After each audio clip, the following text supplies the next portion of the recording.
What's up, roommates? It's your girl Tembi, and we got Omarion stepping into the shade room. We're gonna exclusively chop it up about his new docuseries, Omega, the Gift and a Curse. As we do a little recap of the first two episodes. What's up, O? Hey, what's up? How you doing? I'm doing great. How are you? All is well. All is well. It's been a minute since we spoke, but I'm happy to speak with you. I know it's been a minute, but let's get right into it. So let the people know what this docuseries is about. Omega, the Gift and the Curse is, we started the Millennium Tour 2019. And, it kind of starts there and it gets all the way up into current day moment. So, without giving too much away, it's an amazing story. It's the truth. You know what I mean? I'm not selling nothing. This is not no movie script. You know what I mean? This is the truth in totality. Right. So I watched the first two episodes already, and I'm already like, okay, it's really some tea. You're giving us some inside stuff, inside scoop.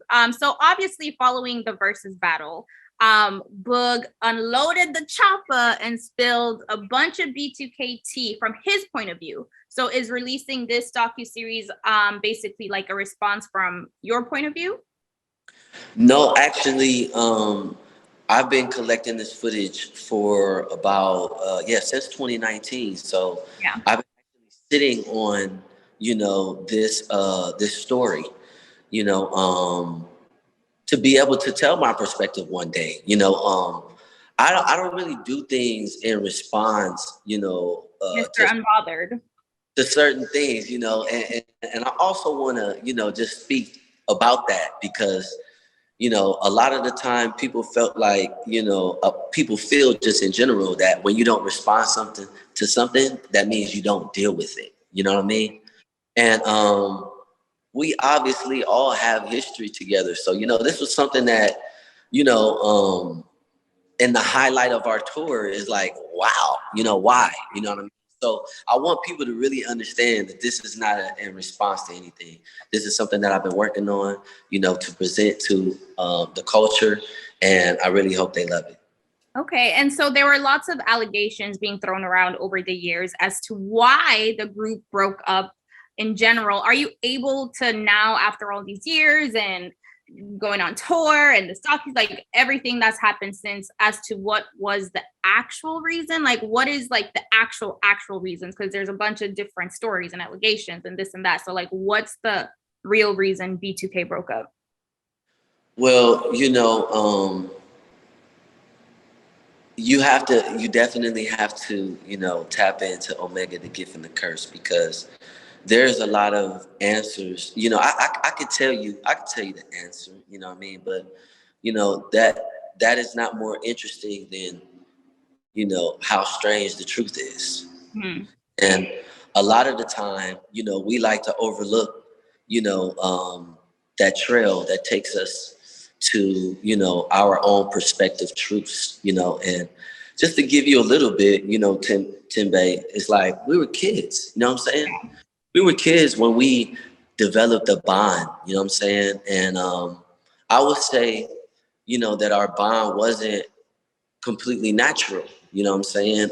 We were all kids the same, but, we all, decided to be entertainers, and it was a lot of things around. It was a lot of people. It was a lot of So the bond was like manufactured, being that it was like a group. They had to put you guys together. It's not like you guys all like were like besties from the get-go, right? Well, I wouldn't say that it was like that, because there was definitely love in the mix. You know what I'm saying? Like it was love in the mix. You know what I'm saying? Like we were definitely, when we started the group, we was like together all the time, like brothers. You know what I'm saying? Right. But yeah, you really have to pay attention to the things that were happening and those different players that were involved at that time, that were really essentially responsible, for our experience, Right. So in chapter 1 of Omega, The Gift and a Curse, we see the pursuit, obviously, of B2K and trying to bring the group back together for the Millennium Tour. And neither of you had any intention of touring with each other at all. What was the actual deciding factor that got you guys to do so? For me, it was a multitude of things. I always felt like, I moved on, from the idea of whatever kind of operation, that B2K was under at the time, which when we separated, it wasn't under a positive one, so I personally just like moved on. I was like, okay, well, yeah, I'll focus on myself, so this kind of opportunity really allowed me to kind of do some steps and go back, within my experience and see, all of the different persons and the information and, how I constantly shift and change throughout my career. So it gave me a unique opportunity that if, I was just looking at, the problems, that I probably wouldn't have been able to experience it in a positive way, and that's the reason why I feel like this documentary is so important, because we all go through those things, and it's up to us to decide, like, if we're going to honor that, like, if we're going to say, like, all right, this stuff is going on right here, but what about that though? What about those, and it really shows that. Okay, so we saw that you guys your team charged the guys to talk to you, and they did pay, their team paid a couple $1,000s just to have a conversation. Yes. That's crazy. So why did you make them basically pay up to chat? Well, it was really truly a measure of, of seriousness in business, because, when you watch the docu, you can see, several photos of us, in the past, trying to get ourselves together and, like do another tour. But it was like, I was like, yo, if this is serious, then, okay, then, let's put it on the line for real. And it was a serious thing. And, shout out to all the powers that be, because this is definitely, in a historic thing, a highlight in my life for sure. Despite of all of the negativity that, everybody spews, it's a deeper lesson. And that's really, what O is here to say. O is here to say that, yo, like, the drama's cool, you know what I'm saying? But let's get the deeper lesson. Let's get the deeper lesson. What's your relationship like with each of the guys now? There's no relationship. With none of them? No, there's no relationship. All right. And we saw Raz, he seemed like he was a sweetheart and ready to work. And then obviously, he went on live and said that he felt unsafe because Chris Stokes may be there and things of the sort. Given the allegations, made towards Chris Stokes and things of the sort, did anyone validate Raz's feelings at any point? You will have to definitely tune in to the docu. Okay. But I will say that, there has been multiple, tries on this side to usher Raz into a better state of being. There's been multiple attempts at that. So I would say that to you. Okay. And then, so being that there is no relationship with either of the guys, is there a chance for there to be a relationship at some point and possibly continue a tour or start another tour? What do you think that looks like? Yeah. So, it's so interesting, when your life story, it plays out, on the outside, and, people are curious about, the one thing that, unless you're really there, unless you're involved in the relationship, that you really can't fully understand, so, it's interesting to me, that the repair of something that we all once shared, isn't meant to, you know, transform. And I feel like at the end of the day, you know, what is meant to be will be. If it's meant for us to have a relationship, then, you know, there's some healing and there's some things that would have to take place. It's important, you know, for there to be an opportunity and space and room for healing. And I'm always open to that. I'm always open, you know, for, you know, respect and, you know, acknowledgement, you know, because see, that's a lot of the, you know, our culture's issues, you know what I'm saying? It's like, it's a lot of things going on, but it's the acknowledgement. It's the certain thing. And it's so important, you know, when we talk about moving forward and putting out the right energy, you know what I'm saying? Everybody has to watch Omega, the Gift and the Curse to really, truly get context and to really understand what type of experience that I had to endure and, you know, had to transform through in order to be in a place of peace. And so what has to happen for any type of reconciliation?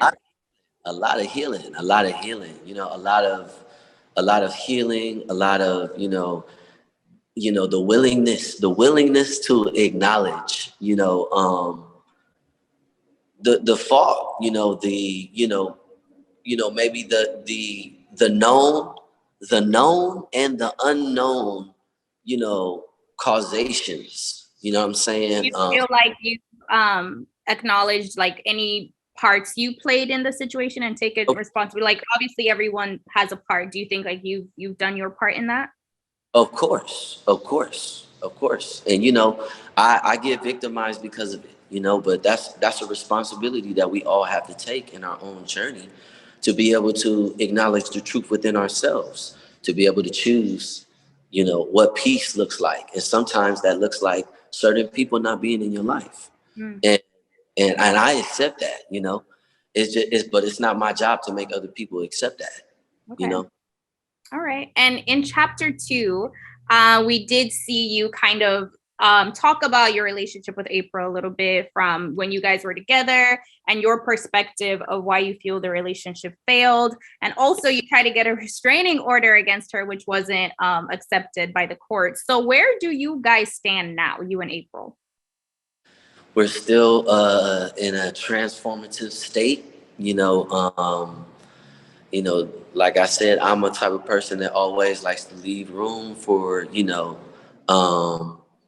some, you know, new ideas, you know, some different methods, you know, I'm all for that, you know what I mean? But we are in a transformative state right now. And have you met Taye Diggs yet? No, I haven't. Okay. All right, cool. So kind of speaking with Apryl again, Fizz apologized on stage to you in front of the whole world for, you know, their relationship and everything.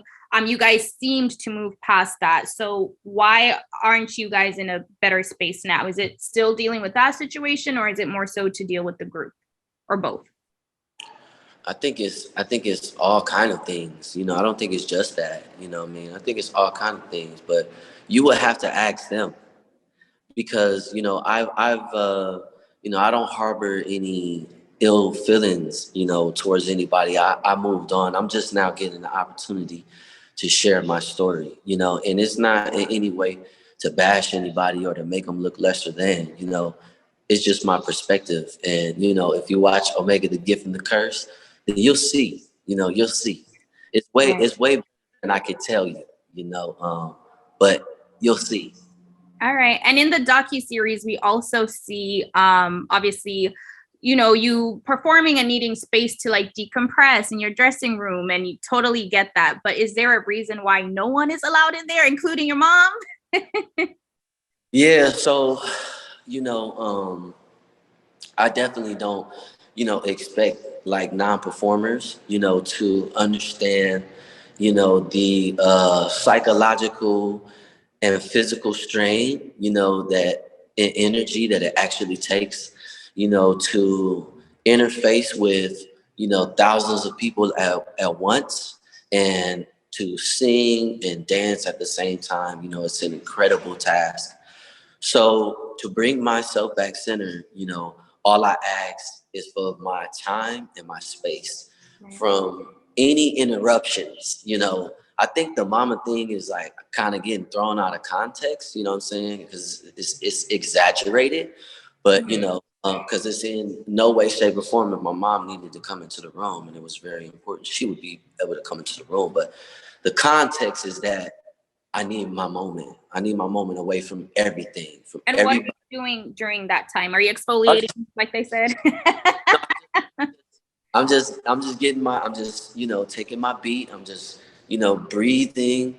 I'm just bringing myself back down into a place, you know, of because you know when you dance and sing for, you know, an hour straight, you know what I mean, even with little small breaks, you know, like you know, your energy, you really have to come off of that high, you know what I mean, performer. So yeah, I just want to give everybody context about that. Yeah, I just need my beat. I need my moment to decompress, not talk to anybody, and just come down off of that. Right. And it seems like you have a great support system. It's obviously people like Michelle, but also your brother, Orion. He seems to bring like a lot of peace and relief to the drama. Like from watching it, he just seems like a light and brings you up and, you know, all of that stuff. So can we expect any stuff from the two of you? Yes. I mean, to have, you know, my brother on my journey from the first tour that I ever been on, okay? I took my bro everywhere with me, you know what I'm saying? So to have him, you know, be able to even speak, you know, to his unique perspective from seeing me, you know what I mean? Also from him transitioning, not even from just being my bro that's around me, but into his music and his solo, you know, experience, you know what I mean? So yeah, you'll definitely be seeing more from me and my bro. Got the album Full Circle coming, and you know, we actually did our first song together. So that song, what they call watermelon, because y'all be eating some watermelons on the internet every day. It's called but it's tasty nonetheless. You dig? Yeah. Wait, what did you say the name of it was? It broke up a little bit. It's called Ice Cream. Ice cream. Okay. Just like watermelon. Yeah, nonetheless. You know what I'm saying? Yeah. Okay. And a little bit unrelated, but I've been meaning to ask you this for a while. In your song Distance, you say, I like my women like I like my chicken. What does that mean? Yeah, so you know, it's kind of like a play on words. You know, before you know, everybody is going on the alkaline diet and they taking a break from chicken. That's what I'm hoping. You know what I'm saying? You know, chicken was very you know, endearing. You know, to me, like yo, I like my chicken. You know, well seasoned. Okay, it got to be juicy. You feel me? And, yeah, I like my women like that too. So yeah. All right. So you like the chicken, you like the watermelon, you like some ice cream. Got it. Ladies, that's what he likes. So make sure what y'all feel. I don't like chicken no more. I don't eat chicken. I haven't eaten chicken for like 8 years. Oh, dang. So just watermelon and ice cream. Yeah. Yeah. All right, got it. Well, thank you so much, for stepping into the shade room. Let people know where they can watch the docuseries, when, all that stuff. We only talked about chapter 1 and 2 today, roommates. So make sure y'all stay tuned and come back for the next couple of chapters. But give them all the scoop, Yep. Omarion presents.co. Y'all can you know, check me out on Instagram, check me out everywhere. And you know what, Timbe, honestly, I wasn't ready for you. I wasn't ready for you. You know what I mean? But I'll be ready for you next go round because I'm gonna take that as a compliment. Yeah, because you sneaky. Okay. You know, because you know, I think that there's a lot of answered questions in the docu, and I think that that's really my message. You know what I mean? Like in totality, it's just like download the docu. You know what I mean? Like, yeah, I'm giving you a perspective that you know you never witnessed in culture. You know what I'm saying? And you know, our experience was unique, and we started very young. You know what I mean? So this is important for, you know, everybody that want to be an entertainer. You know, everybody that want to live in their truth, tell their truth. Recognize the camera's always on. You know what I'm saying? So we gonna see who you are. You know what I mean? But be you, be true to you, and you know that's what this is all about. So thank you, Shade Room, and yeah, stay tapped in. We got more. All right, thank you so much, for tuning in, for stepping, excuse me, and we're gonna tune in. And you know, good luck on the tour. We know you're traveling, so I hope you kill it, break a leg, and have some fun. Thank you.